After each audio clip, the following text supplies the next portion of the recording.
οθόνες σας είναι ο Eric Schmidt, είναι ο πρώην CEO, πρώην διευθύνων λοιπόν σύμβουλος της Google, ο οποίος έδωσε μια διάλεξη, παύλα ομιλία, αν θέλετε, πριν από λίγες ημέρες, πριν από λίγο καιρό, στο Πανεπιστήμιο του Στάνφορντ, και οι δηλώσεις που έκανε πραγματικά είναι απίστευτες και μου κάνει πολύ μεγάλη εντύπωση πως δεν έχουν παίξει ακόμα σε πολύ μεγάλη γκάμα στην Ελλάδα και εννοείται στο ελληνικό το διαδίκτυο, καθώς αυτά που αναφέρει και αυτά που λέει ο Σμιτ είναι καταπληκτικά για το 2025.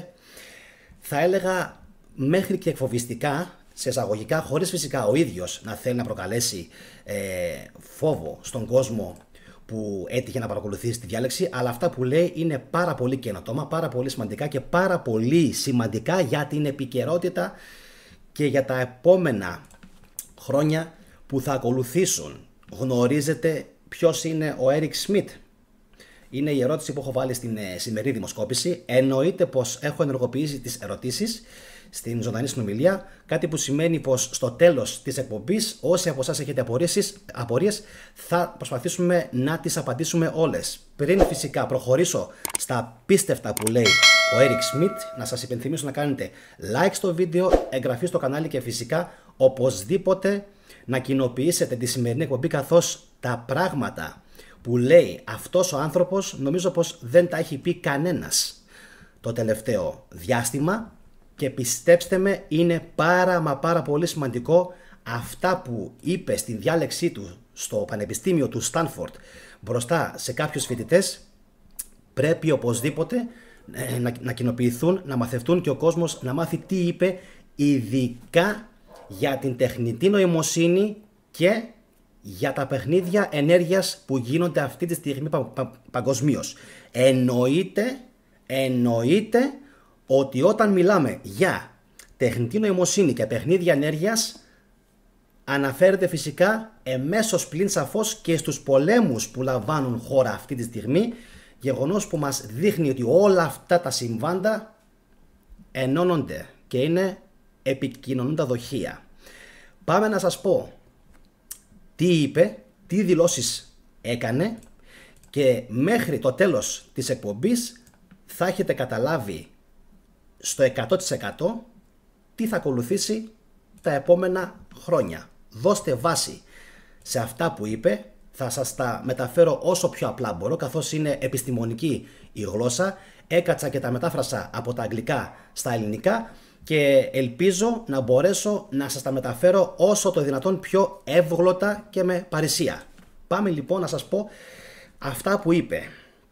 Καταρχάς δήλωσε ότι τα πράγματα θα αλλάξουν δραματικότατα σε επίπεδο τεχνητής νοημοσύνης. Ουσιαστικά αυτό σημαίνει ότι η τεχνητή νοημοσύνη θα αρχίσει να επηρεάζει τα επόμενα χρόνια υπερβολικά πολύ την ανθρωπότητα. Επίσης αυτό που είπε είναι ότι εμέσως πλην σαφώς ότι η τεχνητή νοημοσύνη πλέον θα παίρνει κανονικότατα μέρος στους πολέμους που θα διεξάγονται και μάλιστα ήδη παίρνει μέρος.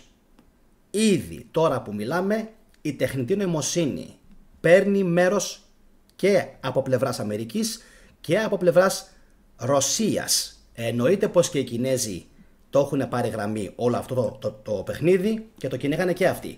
Πάμε όμως να σας διαβάσω ποια είναι τα κομβικότερα σημεία που είπε σχετικά με την AI, την τεχνητή νοημοσύνη, και γιατί έχουν σημασία ειδικά για εμάς που αρχίζουμε σιγά σιγά και γεμίζουμε ανεμογεννήτριες και πως τελικά όλα γυρίζουν πίσω στον επερχόμενο πόλεμο της AI. Γι' αυτό επενθυμίζω για άλλη μια φορά να κάνετε όλοι like στη σημερινή την εκπομπή, οπωσδήποτε να την κοινοποιήσετε και φυσικά όσοι από εσάς θέλετε να κάνετε εγγραφή στο κανάλι και συμμετοχή για να γίνετε μέλος στο κανάλι της θετικής δοπαμίνης. Πρώτο, context windows. Έτσι λέγεται στα αγγλικά, όσοι από εσάς ξέρετε την γλώσσα των υπολογιστών, context windows. Παράθυρα περιβάλλοντος ή αλλιώς περιβαλλοντικά παράθυρα. Αναφερόμαστε για τους υπολογιστές, δεν έχει καμία σχέση με αυτά που ακούμε τώρα αυτή τη στιγμή στα αυτιά μας. Αυτά τα παράθυρα περιβάλλοντος που λέγονται context windows θα επιτρέπουν στην AI να επεξεργάζεται πλέον τεράστιες ποσότητες πληροφοριών, λειτουργώντας σαν βραχυπρόθεσμη μνήμη. Ο Σμιτ εξήγησε ότι αυτή η τεχνολογία θα επιτρέψει στην AI να χειρίζεται και να συνοψίζει πολύπλοκα δεδομένα, παρόμοια με το πώς λειτουργεί η ανθρώπινη μνήμη. Τώρα, γιατί έχει πολύ μεγάλη σημασία αυτό, ξέρετε? Γιατί ουσιαστικά αυτό που μας λέει ο Σμιτ είναι ότι σε λίγο καιρό θα μπορεί ο καθένας, και θα το πω και σε λιγάκι, να δίνει εντολή στην AI να του φτιάξει μία ρέπλικα, ένα ακριβές αντίγραφο του TikTok, χωρίς να έχει καμία απολύτως νόμιμη ή νομική συνέπεια.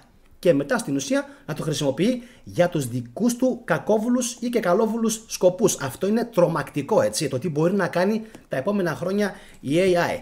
Αυτό είναι το νούμερο 1. Νούμερο 2. AI agents, δηλαδή AI πράκτορες της τεχνητής νοημοσύνης. Τι είναι αυτά?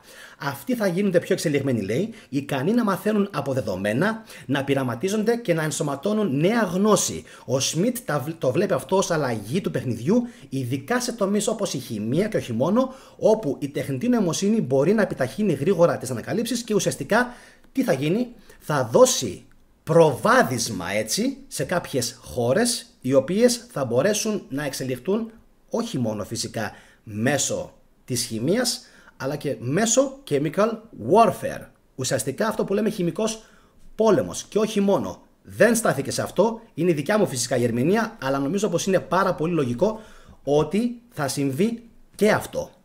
Πάμε τώρα στο νούμερο 3, το οποίο λέει text to action, δηλαδή κείμενο σε δράση. Ο Σμιτ προτείνει προκλητικά πως η τεχνητή νοημοσύνη θα είναι σύντομα σε θέση, και εδώ θέλω μέγιστη προσοχή, αυτό το σημείο είναι που πρέπει να κοινοποιηθεί. Θα είναι η AI λοιπόν σύντομα σε θέση να εκτελεί σύνθετες εντολές από εισόδους απλής γλώσσας, επιτρέποντας δυνητικά σε άτομα να αναπαράγουν ολόκληρες πλατφόρμες όπως TikTok σχεδόν αμέσως.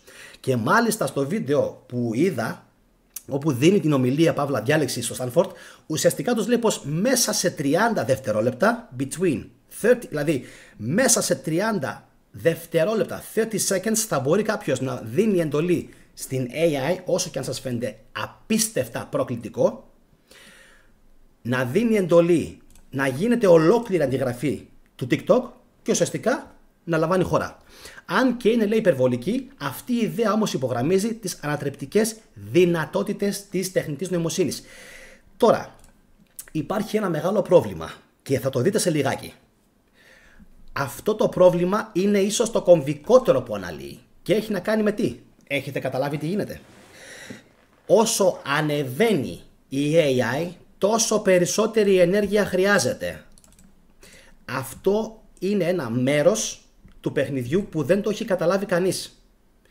Επαναλαμβάνω, γιατί είναι πάρα πολύ σημαντικό αυτό που σας λέω τώρα να το αφομοιώσετε. Όσο ανεβαίνει το επίπεδο και η ικανότητα της τεχνητής νοημοσύνης παύλα AI, τόσο θα χρειάζεται περισσότερη ενέργεια για να την τροφοδοτεί. Θέλετε να μαντέψετε από πού θα παίρνει η AI αυτή την ενέργεια? Σκεφτείτε μονάχα τις ανεμογεννήτριες που φυτρώνουν τριγύρω σας και πολύ γρήγορα θα καταλάβετε προς τα πού πηγαίνει αυτό το παιχνίδι της τεχνητής νοημοσύνης και φυσικά και των ενεργειακών πόρων των διαφόρων χωρών. Οπότε σας είπα, αξίζει να γίνει η κοινοποίηση της σημερινής εκπομπής, καθώς είναι πάρα πολύ προκλητικές οι δηλώσεις που κάνει ο Σμιτ, όχι προκλητικός ο ίδιος, προκλητικές όσον αφορά το μέλλον της τεχνητής νοημοσύνης και πώς θα επηρεάσει και την Ευρωπαϊκή Ήπειρο και τους πολέμους και όλα όσα έπονται. Ξέρω ότι είναι πάρα πολύ δύσκολα αυτά που σας λέω, πρωτάκουστα, γι' αυτό θα πρέπει την εκπομπή να την δείτε και δεύτερη φορά για να μπορέσετε να την καταλάβετε περισσότερο. Συνεχίζω όμως τώρα, γιατί είπε κι άλλα.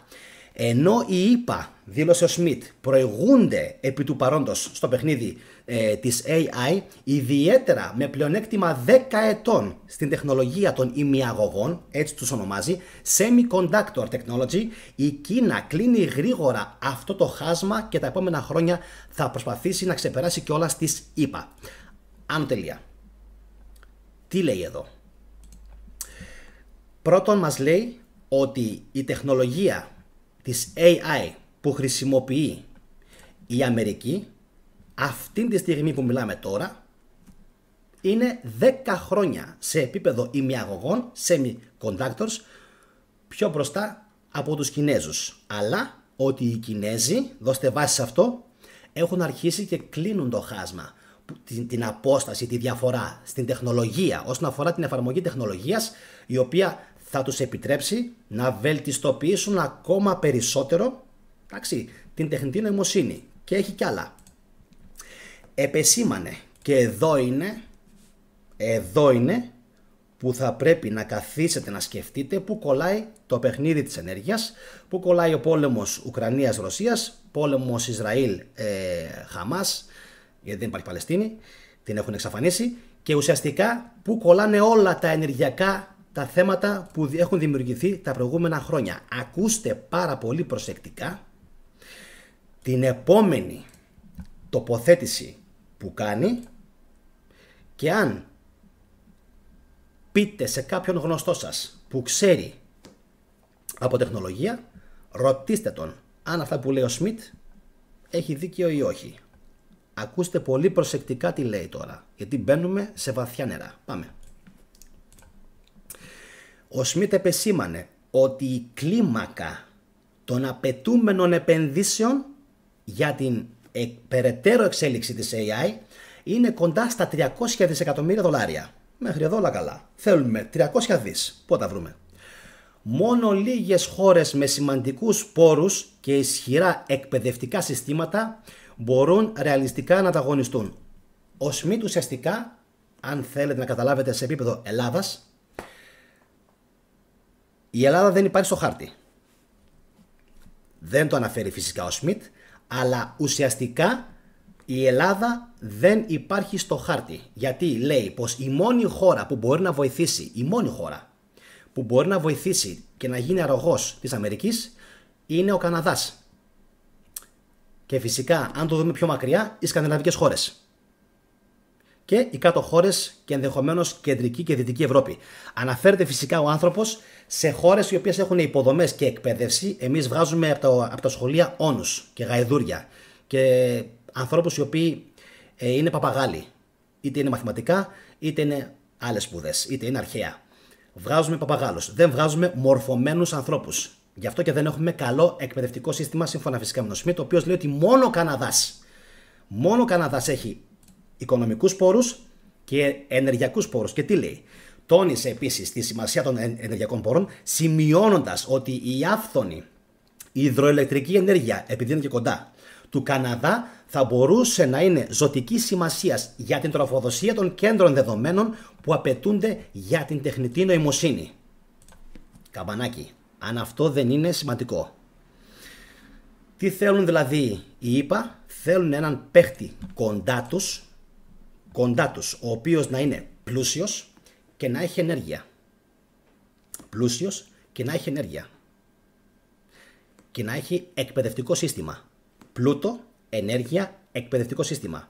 Εμείς από τα τρία αυτά, που θα έπρεπε κανονικά να έχουμε και τα τρία, και πλούτο και ενέργεια και μόρφωση και καλό επίπεδο, δυστυχώς έτσι όπως είναι η χώρα μας δεν έχουμε τίποτα από όλα αυτά.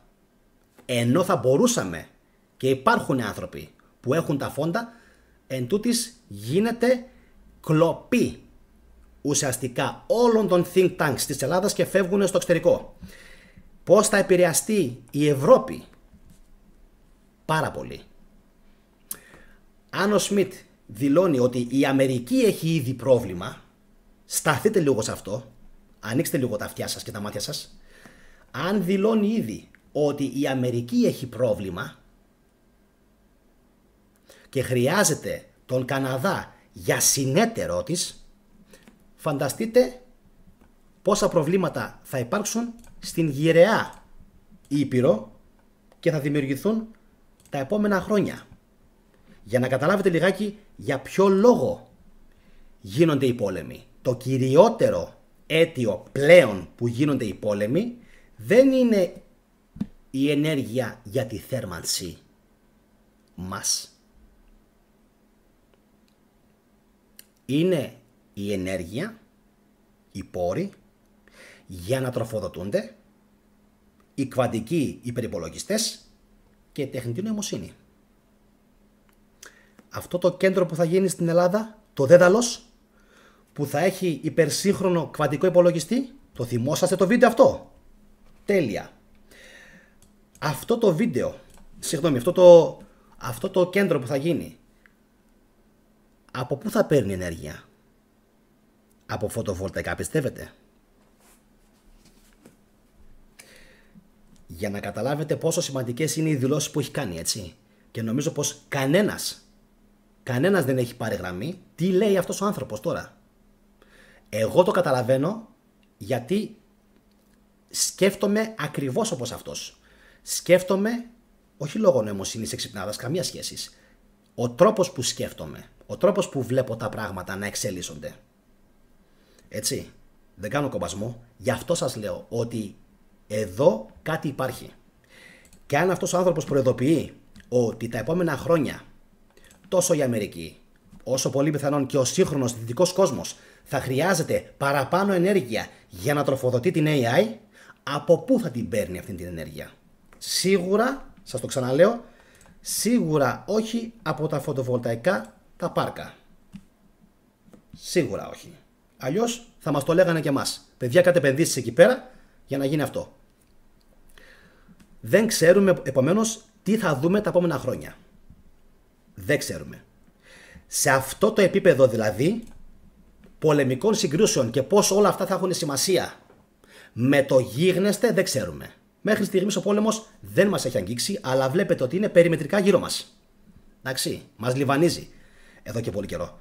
Πάμε όμως να δούμε τι άλλα είπε. Λοιπόν, έλεγα για τον Καναδά ότι επειδή ακριβώς έχει υδροηλεκτρική ενέργεια, έτσι, θα μπορέσει να βοηθήσει τους Αμερικάνους. Ο Σμιτ τώρα προειδοποίησε ότι η μάχη για την κυριαρχία της τεχνητής νοημοσύνης θα καθορίσει τη δυναμική της παγκόσμιας ισχύως για τα επόμενα χρόνια. Οι ΗΠΑ θα πρέπει να δράσουν στρατηγικά για να παραμείνουν μπροστά, καθώς η Κίνα προχωράει επιθετικά σε αυτόν τον κρίσιμο τομέα. Και φυσικά, για όσους από εσάς δεν το έχετε καταλάβει ήδη, θα σας το πω σήμερα εγώ. Η ΗΠΑ, το ξέρουμε αυτό όλοι, είναι εχθρός με την Κίνα. Σωστά, σωστά. Το παιχνίδι όμως, το οποίο έχει γίνει από οικονομικό σε πόλεμο, λαμβάνει χώρα σε δύο σημεία. Και αυτό πλέον φαίνεται.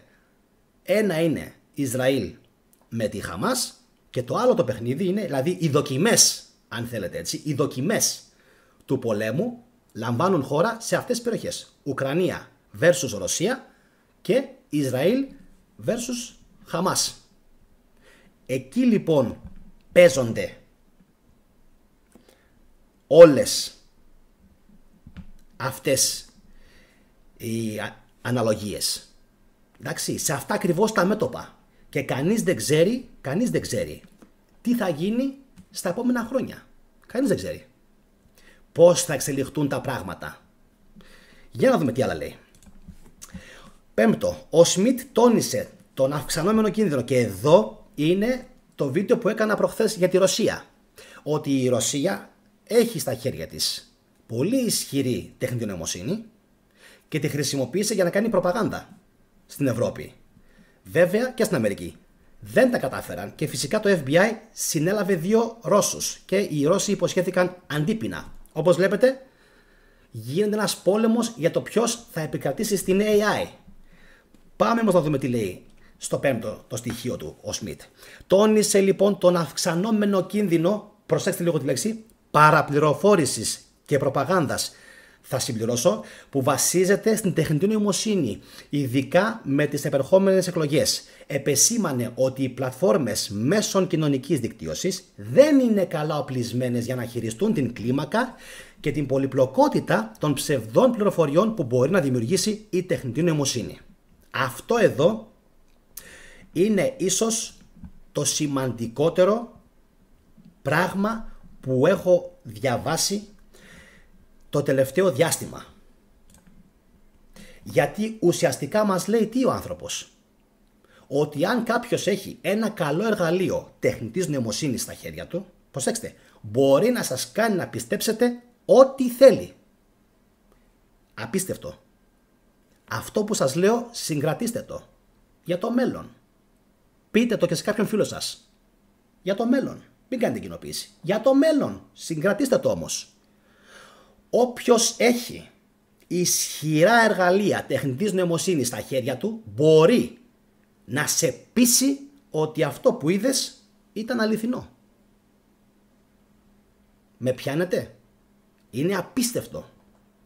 Οι δε εφαρμογές αυτού του πράγματος είναι απίστευτες και είναι απεριόριστες και μπορεί να σε παίξει μπάλα ο άλλος όπως θέλει. Μπορεί κάλλιστα να σε πείσει, π.χ. προβοκάτσια, ότι λέμε τώρα ότι οι Τούρκοι εφώνευσαν 10-20 άτομα ελληνικής υπηκότητας στην Τουρκία, άσχετα αν είναι αληθινό ή όχι. Δεν μπορείς εσύ να το ελέγξεις. Δεν θα μπορέσεις εσύ να το ελέγξεις. Για να το ελέγξεις θα πρέπει το κράτος σου να δει αν τα 20 στοιχεία των δολοφονημένων Ελλήνων που δώσανε στο φως της δημοσιότητας οι Τούρκοι είναι όντως αληθινά ή όχι. Απίστευτο. Αυτό κοινοποιήστε. Αυτό το σημείο κοινοποιήστε. Γιατί αυτό είναι το ζουμί ουσιαστικά. Ότι η τεχνητή νοημοσύνη πλέον αλλάζει τα πάντα. Τα πάντα. Και δεν λέει τυχαία ο άνθρωπος ότι θα μαμηθούν τα πάντα από το 25 και μετά. Δεν το λέει έτσι φυσικά. Το λέει ευγενικά. Το λέει ευγενικά. Εντάξει. Αλλά αυτό θα γίνει ουσιαστικά. Θα πάρει το πάνω χέρι από το 25 και μετά η AI και θα έχει τρομερά απεριόριστες δυνατότητες, οι οποίες θα είναι ενεργοβόρες. Ενεργοβόρες. Αν θα βλέπετε σε λίγο καιρό να ανεβαίνει ο λογαριασμός της ΔΕΗ, μην απορείτε γιατί ανεβαίνει. Συνεχίζω όμως. Τόνισε την ανάγκη να βελτιώσει η κοινωνία. Κοιτάξτε τώρα εδώ πώς γελάω. Τόνισε την ανάγκη να βελτιώσει η κοινωνία τις δεξιότητες κριτικής σκέψης. Αυτό που κράζω και φωνάζω και ουρλιάζω και γκαρίζω εδώ και 4 χρόνια σε αυτό το κανάλι. Να έχουμε όλοι κριτική σκέψη. Θες να διαφωνείς μαζί μου? Εγώ τι θέλω? Εγώ θέλω να διαφωνήσεις μαζί μου. Θέλω να διαφωνήσεις. Δεν θέλω να με βρίσεις. Δεν θέλω να με υποτιμήσεις. Θέλω να διαφωνήσεις μαζί μου. Θέλω να έχεις γνώμη. Θέλω να έχεις γνώση. Θέλω να αντιμιλάς αλλά με κοσμιότητα. Και θέλω πάνω απ' όλα να σκέφτεσαι. Κάτι που δεν θέλει κανένας άλλος. Συνεχίζουμε. Τόνισε λοιπόν ότι θα πρέπει να βελτιωθούν, που στην Ελλάδα δεν υπάρχουν καθόλου, οι δεξιότητες κριτικής σκέψης 1-5%. Για να αντιμετωπίσει αυτές τις απειλές από τον υπολογιστή και από την AI, μέσω TikTok, μέσω Insta, μέσω εφαρμογών, αλλά αναγνώρισε ότι πολλοί άνθρωποι μπορεί, αυτό που σας λέω, να μην είναι έτοιμοι για αυτή την πρόκληση. Ένα 14χρονο παιδάκι και 15χρονο που ο αλγόριθμος θα του πετάξει ένα βίντεο, είναι δυνατόν αυτό το παιδί να μπορέσει να επεξεργαστεί την πληροφορία και να μην πιστέψει αυτό που άκουσε ή που είδε? Όχι φυσικά. Πρακτικά αυτό είναι αδύνατο να συμβεί, έτσι, δεν υπάρχει. Δεν μπορεί να γίνει. Δεν μπορεί να γίνει αυτό το πράγμα. Ειδικά από ένα μικρό παιδί. Μόνο ένα εκπαιδευμένο παιδί, που σημαίνει χρειαζόμαστε εκπαίδευση. Χρειαζόμαστε εκπαίδευση, χρειαζόμαστε εκπαίδευση, χρειαζόμαστε εκπαίδευση. Τι λέει ο Σμιτ ουσιαστικά? Τι έλεγα πριν? Οι ανεκπαίδευτοι λαοί. Οι λαοί που δεν έχουν πλούτο. Και οι άνθρωποι, πάλι οι άνθρωποι λέω, και οι λαοί που δεν έχουν ενέργεια θα έχουν πρόβλημα. Και φυσικά όλα αυτά σημαίνει και στρατό.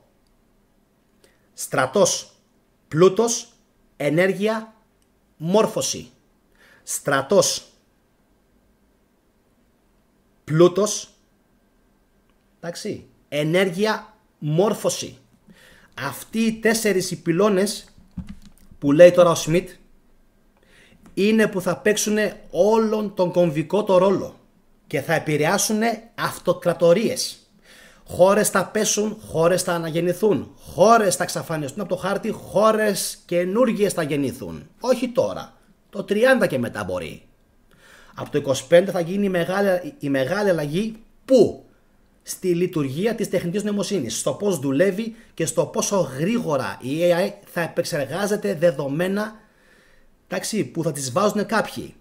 Λοιπόν, και να δούμε λίγο τι άλλο είπε τελευταίο. Εξέφρασε επίσης ανησυχίες για την έλλειψη ρυθμίσεων, προειδοποιώντας ότι η ανεξέλεγκτη παραπληροφόρηση, παρακαλώ, θα μπορούσε να διαβρώσει την εμπιστοσύνη στους θεσμούς και να αποσταθεροποιήσει τα πολιτικά συστήματα. Ακριβώς αυτό που ανέφερα και πριν με την ρωσική προπαγάνδα. Και φυσικά προπαγάνδα κάνουν όλοι, και οι Αμερικάνοι.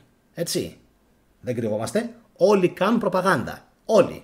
Και πλέον επειδή όλοι έχουν πιάσει το νόημα, όλοι, Κινέζοι, Ιρανοί, Ρώσοι, Αμερικάνοι, όλοι χρησιμοποιούν προπαγανδιστικά εργαλεία για να κάνουν αυτό που πιστεύουν αυτοί ότι είναι καλύτερο. Και για να καταλάβετε λιγάκι το τι συμβαίνει, 88% των ανθρώπων απάντησε ότι δεν γνώριζε ποιος ήταν ο Έρικ Σμιτ. Εγώ τον ήξερα. Έτυχε. Δεν κρίνω κανέναν. Αλλά 88% των ανθρώπων από 178 ψήφους απάντησε ότι δεν τον ήξερε. Γιατί είναι όμως σημαντικό να ξέραμε ποιος είναι? Γιατί χρησιμοποιούμε κάθε μέρα εργαλεία που μας τα φτιάξε αυτός. Κάθε μέρα χρησιμοποιούμε ακόμα και το Google Search Engine, ό,τι, τα πάντα. Μέχρι και το Gmail σου, όλα έχουν περάσει, όλα από αυτού το χέρι. Όλα. Φανταστείτε λοιπόν, πόση μόρφωση και εκπαίδευση χρειαζόμαστε ακόμα για να μπορέσουμε να φτάσουμε όλους αυτούς τους τυπάδες. Και αν δεν έχετε καταλάβει ότι η προειδοποίησή του είναι πάρα πολύ σοβαρή, είσαστε γελασμένοι. Γιατί η προειδοποίησή του πάει προς πάσα κατεύθυνση. Ουσιαστικά αυτό που μας λέει είναι ότι αν δεν είσαι έτοιμος, σαν χώρα, σαν μονάδα, σαν πολιτεία, σαν δήμος, σαν κοινότητα, θα σε φάνε λάχανο. Αυτό λέει. Δεν το λέει με τόσο μιλιταριστικούς όρους που χρησιμοποιώ εγώ, επειδή είναι και άλλο το ύφος και το στυλ του, έτσι. Ο άνθρωπος είναι άλλο επίπεδο. Αλλά ουσιαστικά αυτό λέει. Εντάξει. Ότι τα επόμενα χρόνια θα είναι πάρα πολύ δύσκολα. Και όσοι χαζογελάτε θα έχετε πρόβλημα. Ξέρετε γιατί θα έχετε πρόβλημα? Γιατί αυτό που γίνεται τώρα στη Γάζα και στην Ουκρανία, αν συνεχίσετε να χαζογελάτε, θα έρθει στην πόρτα σας. Γι' αυτό λέω ότι πρέπει να δείξουμε μόρφωση και ικανότητα να γίνουμε καλύτεροι από αυτό που είμαστε στην παρούσα φάση. Αυτά είχα να σας πω. Κάντε φυσικά όλοι like αν το βίντεο σας άρεσε. Κοινοποιήστε το, καθώς είμαι σίγουρος ότι πάρα πολλοί άνθρωποι θα θέλουν να μάθουν τις πληροφορίες που μετέφερα σε αυτό το βίντεο. Εγγραφείτε φυσικά στο κανάλι και όσοι από εσάς θέλετε να δείτε τα κλειδωμένα βίντεο που έχω στο κανάλι, μπορείτε να γίνετε μέλη πατώντας το κουμπάκι της συμμετοχής που βρίσκεται κάτω ακριβώς από το βίντεο. Αυτά από την όμορφη Θεσσαλονίκη. Εύχομαι να είστε όλοι καλά. Χάρηκα για τη σημερινή εκπομπή. Να είστε όλοι καλά. Γεια σας.